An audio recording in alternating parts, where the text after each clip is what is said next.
Hello friends, welcome to the Monday Morning Report. This video hopefully will quickly outline some of the development work that needs to be done with the GEAT reactor to advance it to the point where we could actually deploy this safely around the globe and help people out. It's not a simple program. It will take some creative thinking and some bold researchers who are willing to take chances and uh, very different aspects of the GEAT reactor to see what it does. Um, it also will require something more sophisticated than what Paul Pantone had, which essentially was just a compass and electronic equipment that got fried. So we'll see. We'll see how this goes. There's a lot to learn with this thing. Literally, it could enable the invention or discovery of what artificial flight, anti-gravity flight, faster than light travel, all kinds of different things that only exist right now in science fiction novels and movies. All right, let's take a quick look at this.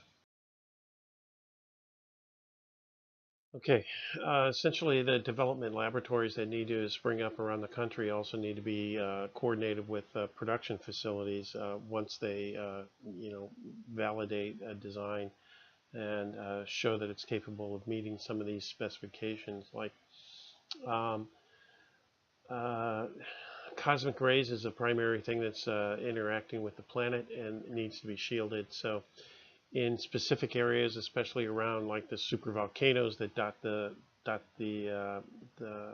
the planet, uh, it would really be helpful to protect these and minimize the change in magma around those locations, which is already showing signs of developing in that the Earth is shifting at various locations. If things continue to progress as they are, there's every reason to expect a major VEI 7 eruption. So localized shielding around volcanoes would be a good idea. Cosmic rays, though, do penetrate the Earth and also are naturally channel energy into the polar regions, which are now shifting, and as a result, that may be a factor. So we need to, also be able to develop some pretty interesting large shield effects that would shift that back to the polar regions where they belong, and benefit things in that way. So figuring out how to build these shields over large enough areas and get the instruments to work together as a collective may be one approach that needs to be investigated, as well as discovering how to just create very large fields, which I suspect will require very large cores. Similar to, as I've mentioned, the spheres the stone spheres that are found dotted around the land of Central America, specifically in Costa Rica. So perhaps those are the central cores of devices that were used to keep the volcanoes from overreacting in that specific region. Don't know. Um, Maybe, but something to look into. Uh, there's and the specifics of those shields, how they route the energy and how that energy that's channeled from space is used, need to be worked out, and that's all part of solving this solution.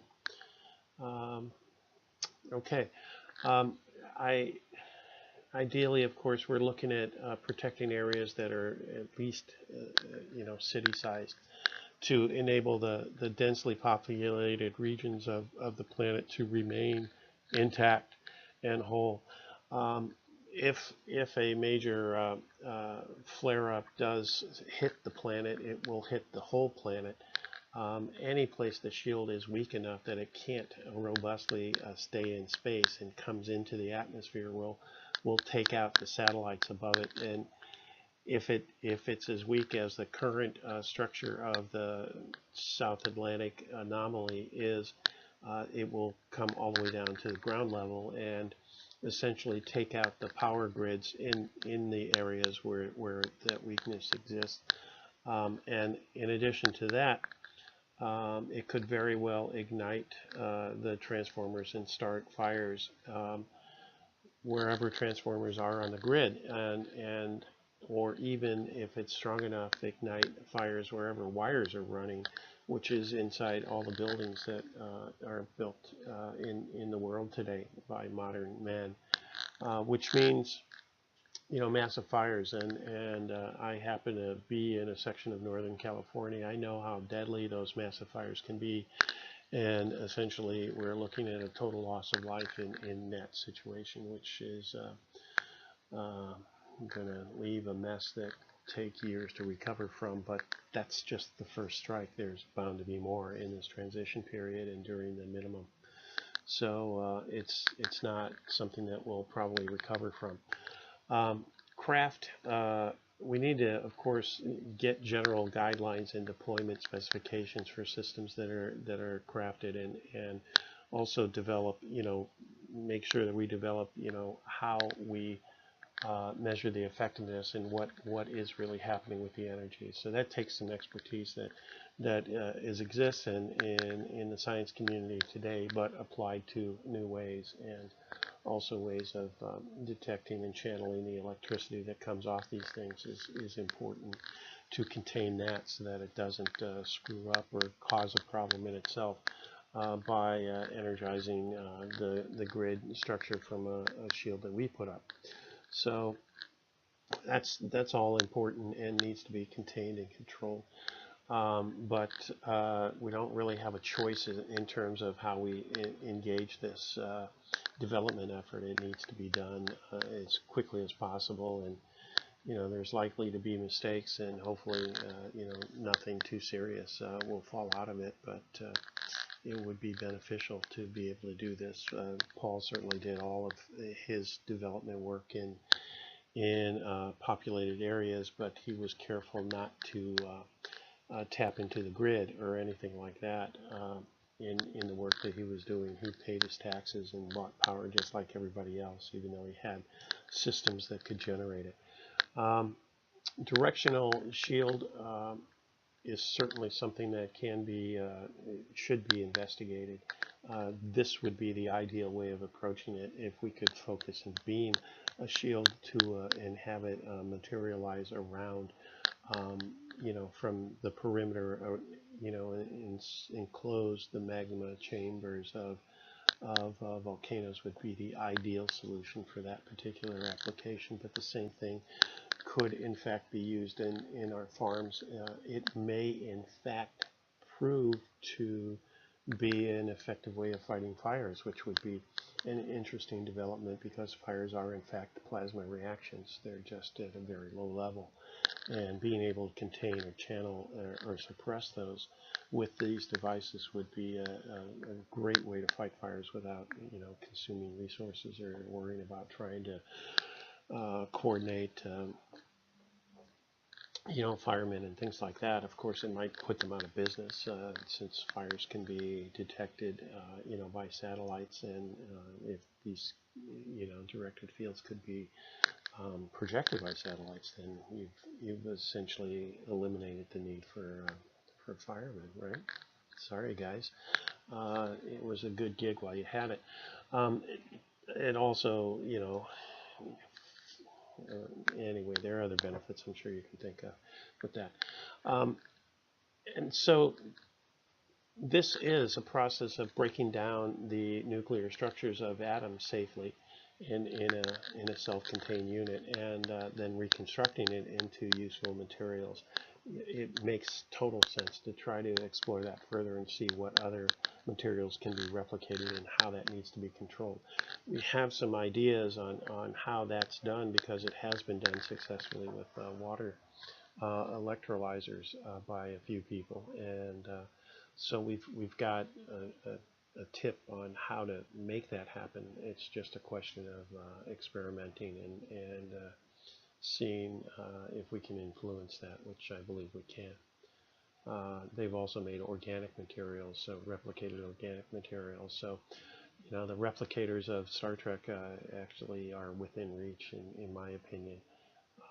It just takes the right creative mind to address the problems and play with it.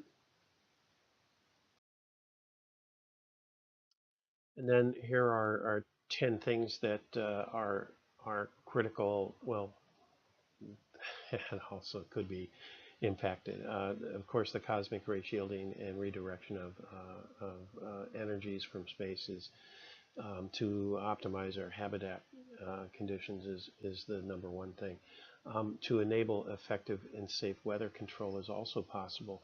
The GEAT has demonstrated that it can act similar to um, the Earth with our space interface, the outer space interface that creates our weather, and it can substitute for the Earth and turn the Earth into the counterpoint of space. So theoretically, a strong enough heat reactor would completely control and captivate natural weather phenomenon, which means you can direct those storms to put the precipitation back where it came from, which is into the oceans.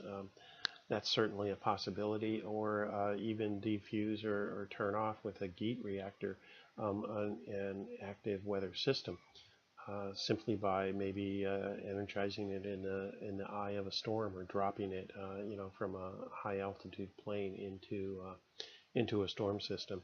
That may be the reasonable thing to do, but there are also simpler ways of simply shorting them out. I mean, storms are exactly what they are because of the amazing electrical conductivity and how that changes with the strongly diamagnetic properties of energized water.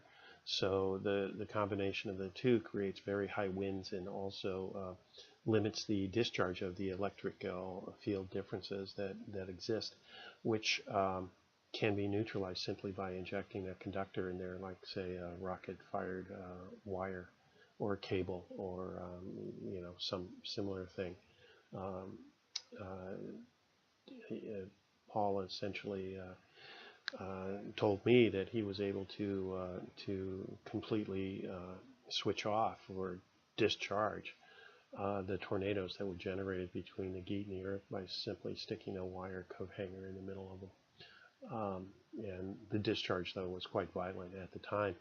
The size of the plasma bolt created by that could, in the local area, be quite devastating to the environment. But if you can stop a hurricane over the ocean and before it makes landfall, um, sorry for the fish, but it certainly would be more attractive than watching a city be devastated by the storm results. Um, uh, Another thing is, let's see, the energy that comes off of a Tesla coil has been documented in the past by farmers to improve crop yields and other things. The Ebner effect, which has been researched and patented by a pharmaceutical company in Switzerland.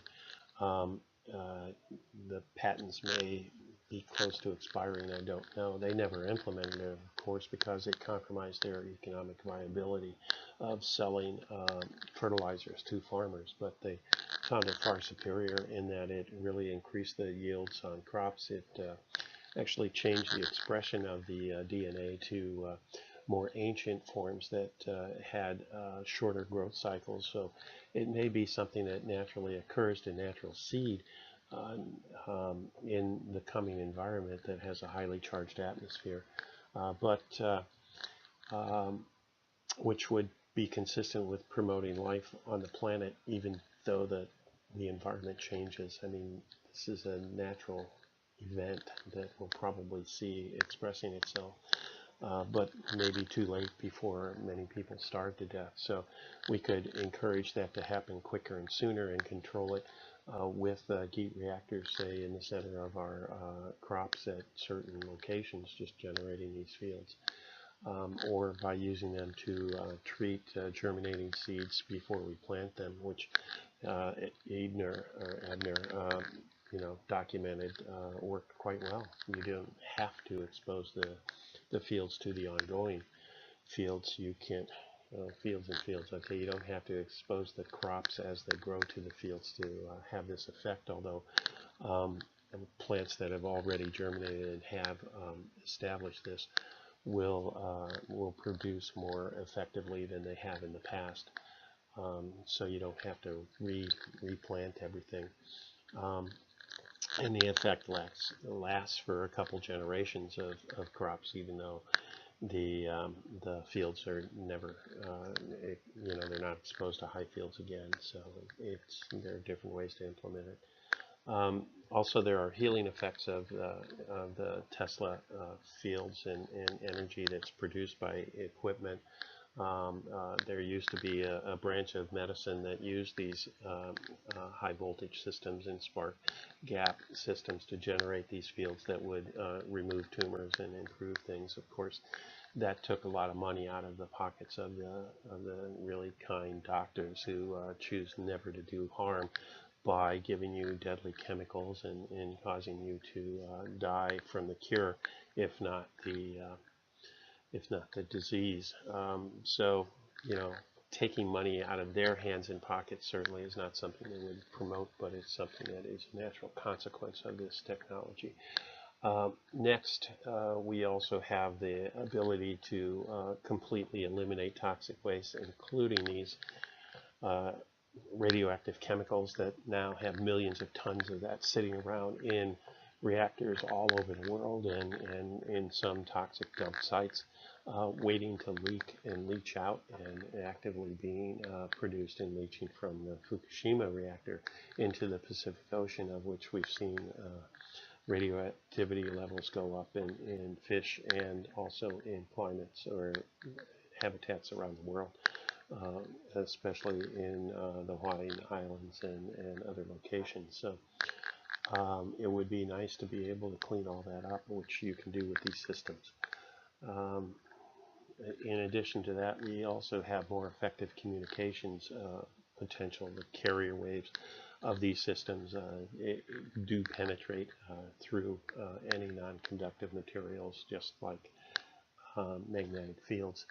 And in fact will pass through metal systems too if they're of the right frequency. So establishing what that frequency is. Tesla, of course, did that work and kept it to himself. Unfortunately, at least I haven't seen what frequencies he used for transmitting power and data around the world with no losses. So that certainly is something that can be replicated. And that also means that we should explore these other systems that generate the same similar waves and different ways of creating it, which Eric Dollard, of course, has done. He called it a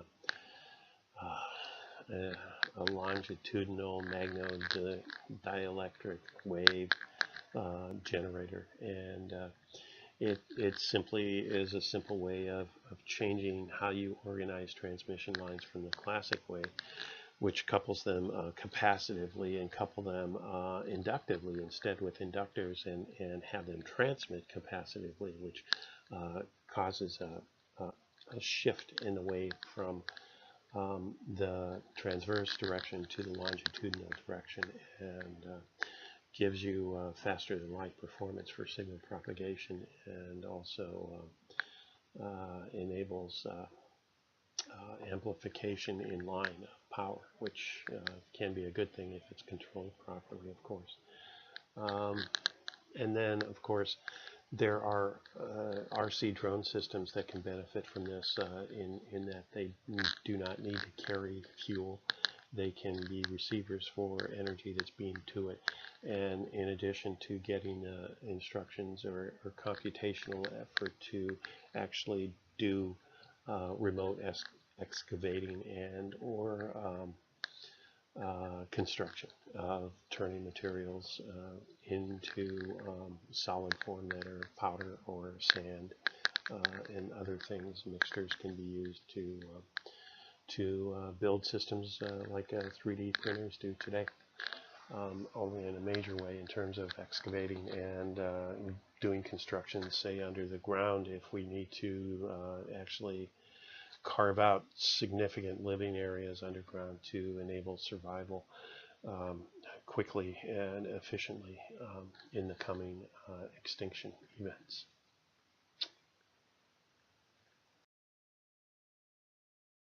All right, so um, the complementary technologies such as have been utilized in energizing water and generating plasma from that have demonstrated similar results in terms of um, power generation and propulsion. And Tesla noted the communications that was lossless. He also noted that you could control the climate in that the energy could be modulated in such a way as to heat the air and or cool the air directly. You didn't need equipment to do that,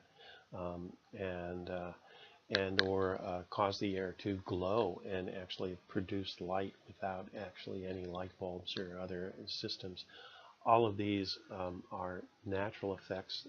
You can tune it, you can transmit it through walls and things like that, so that they're not heated and enable different temperatures in different rooms if you want from a central location that's beaming them in specific areas with the antennas to do that. Paul also mentioned something that is known to happen when you compress magnetic fields together. They actually change the amount of effect that gravity has on it. So he was able to reduce the weight of his gensets by half, which is a significant reduction in the amount of energy and support systems needed to transport those reactors. Essentially, levitation is an outcome that we could expect, or anti-gravity, if you want to call it that. In addition to the matter replication that I mentioned before, and the fact that energy can be created or destroyed and put into a neutral form, which is essentially uncharged ether, or randomly charged ether. I think it has some natural charge of its own naturally, and you can also do the same thing with matter, something that Eric Dollard managed to manifest by increasing the electrical fields to higher and higher states, which correspond to other states of matter that we know from creating plasma in space by simply accelerating the particles to a very high speed. Then like breaking the sound barrier, it releases energy under those conditions and becomes in balance with the ether density that's passing by actively, as opposed to Einstein's theory that you could never proceed. You would simply continue to amass more mass, which is a temporary condition. As it passes through the ether, it does collect that, but then it sloughs it off and reestablishes a dynamic balance, which is why when asteroids come into the atmosphere, they literally explode with the force of atomic bombs, because they are their nuclei are literally exploding apart, because they no longer have the containing force of the moving ether to keep them integrated. And so at least my model says that they should explode unless you reestablish that in a controlled way, which doesn't happen when you get slowed down exceedingly quickly by the atmosphere. So there's no hope of those things need to be also arrested and diverted by the shielding, or re-energized to a point where they can stably fly through the atmosphere and not blow up. And let's see what else. Okay, it's really time to step up with this. I hope that we've got the message across and you've been energized to do this. These are the various things that need to happen. We need to get industry interested and motivated to do this. to generate the systems that are proven to be effective. We also need governments to step up and support these efforts on a large scale and spread it around. I think the governments that are looking at the destruction of their cities first will probably be most motivated to do this, but without the support from the other nations, it's not going to happen. They'll simply shut it down and force and set them up to fail. I believe, as long as they have this attachment to greed and wealth accumulation, which is really no longer necessary. Um, and So that's it. I hope you found this interesting and exciting, as I know it to be. So good luck to us all. Some closing remarks, and I'm not going to go over these. You can read them. Essentially, uh, we are rushing in ourselves into disaster by continuing to promote global warming. Um, it will bring about the end even quicker. There's no time for delays. There's no time for any kind of interference. It's really got to move ahead very quickly, and I hope that the people with the funding realize this and either start organizing their own organizations that do this, or come to me and allow me to be the focal point to bring this about.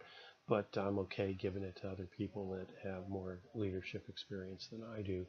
I hope they understand that this is not something that will survive the exploiting methods of leadership of industry today. It's really got to shift along with this technology, because the technology will provide the opportunities for the individuals working there to run off and do it. So it will sow the seeds of failure to continue in that same vein. It really has to be open sourced and also directed at changing the economy and the culture of the world at the same time, and making this essentially heaven on earth as opposed to the disaster that we're living today. Thanks for your participation. I really hope that you do participate and contribute to this work.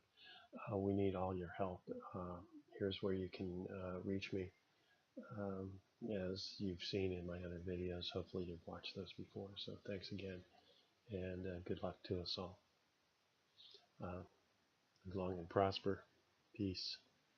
Love everybody, everything around you. This is our natural gift and a consequence of developing your transcendence, which I hope you engage in doing um, actively with the expectation of accomplishing that.